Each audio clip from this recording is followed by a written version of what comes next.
అందరికీ నమస్కారం అండి.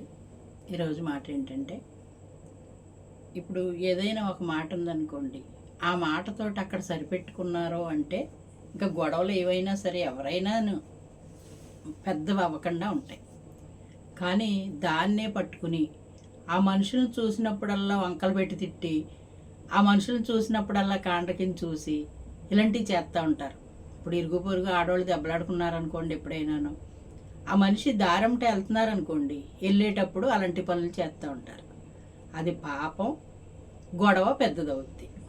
అదే ఒక్కసారి గొడవ పడినాక వాళ్ళ వాళ్ళ ప్రస్తావన మనం ఎత్తకుండా, వాళ్ళ గొడవకు మనం వెళ్ళకుండా మన పని మనం చేసుకుంటూ ఉన్నాం అనుకోండి, అక్కడికి అది ఆగిపోద్ది. గొడవ పెద్దదవ్వదు. ఇంకా అలా అనుకోకుండా చూసినప్పుడల్లా ఏదో ఒక సామెత చెప్పి వంకలు పెట్టి మాట్లాడితే, మనం వాళ్ళ గురించి అనకపోయినా విరోధస్తులు మన ఎదురుగా ఉన్నారు అంటే, మనం ఏదన్నా మాట్లాడేమో ఎటకారంగా అంటే అది వాళ్ళనే అన్నారని వాళ్ళు ఫీల్ అవుతూ ఉంటారు.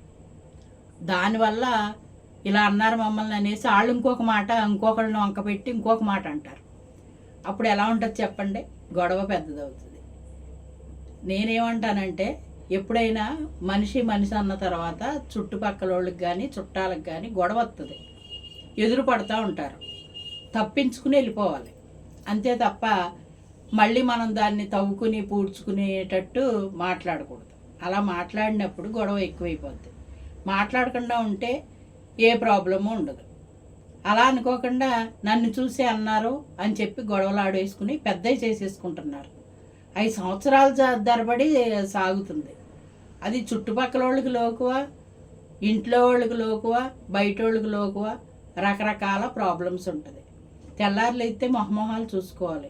మాట వచ్చినప్పుడు ఏదైనా మాట వరకు మాట్లాడాలి తప్ప దాన్ని అనకూడని మాటలు కూడా అనుకోకూడదు. గొడవ వచ్చినప్పుడు దానివల్ల ఒక పాపమే కాదండి, రకరకాల పిల్ల పాపలతో ఉంటారు కదా, ఏ మాట ఏది తగులుతుందో అంటారు.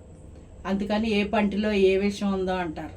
చాలామంది పూర్వం మాటలు అయ్యి అంటే ఏంటి, ఇప్పుడు మనం తిట్టేసి ఒక మాట అనేసి లోపలికి వెళ్ళిపోయామనుకోండి, అవతల వాళ్ళు కడుపు అంటారో కాలు అంటారో ఏమంటారో తిడతారో, ఆ తిట్లు ఏమన్నా తగులుతాయేమో పిల్లలకి, ఎక్కడెక్కడో ఉంటారో పిల్లలు అని అనేవారు పెద్దోళ్ళు.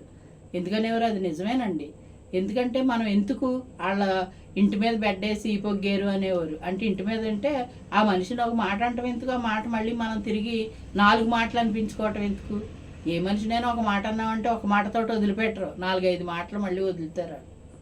అందుకని గొడవ వచ్చినప్పుడు ఆ మాటతోటి అక్కడికి సరిపెట్టేసుకోవాలి. సరిపెట్టేసుకుంటే ఏ గొడవ ఉండదో, ఎవరికి ఎటువంటి ఇబ్బంది కూడా ఉండదు కదండి.